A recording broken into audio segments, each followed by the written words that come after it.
Hello friends, मैं एक बहुत महत्वपूर्ण बात कहना चाहता हूँ। अभी यहाँ मैं सोच रहा था कि बड़ी भीड़ में लोग यहाँ आए हैं। मैं सोच रहा था पैसे वाले लोग यहाँ नहीं आते क्योंकि उसके पास टाइम नहीं होता है।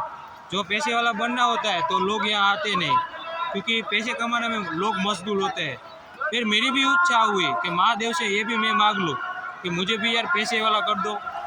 मैंने सोचा सिर्फ आखिर में महादेव के पास ही जाना है और कुछ न लेके ही जाना है। फिर मैं समझता हूँ हम जो लोग यहाँ आए हैं वो बहुत भाग्यशाली है, क्योंकि आखिर में कुछ लेके ही नहीं जाना है।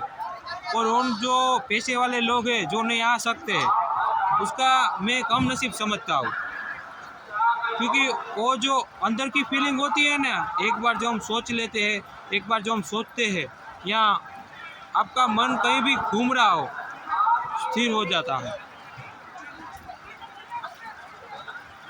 फिर मैंने सोचा मेरा आंसर यहाँ ही मिल गया। हम भाग्यशाली पुण्यशाली सब है, हम यहाँ आए। इसलिए मैंने भी मांगा, तो मैंने महादेव से फिर विनती की, जो आपने दिया वो बहुत अच्छा दिया। खुश खुश रहिए जितना दिया उसने, और यहाँ आए महाकुंभ में।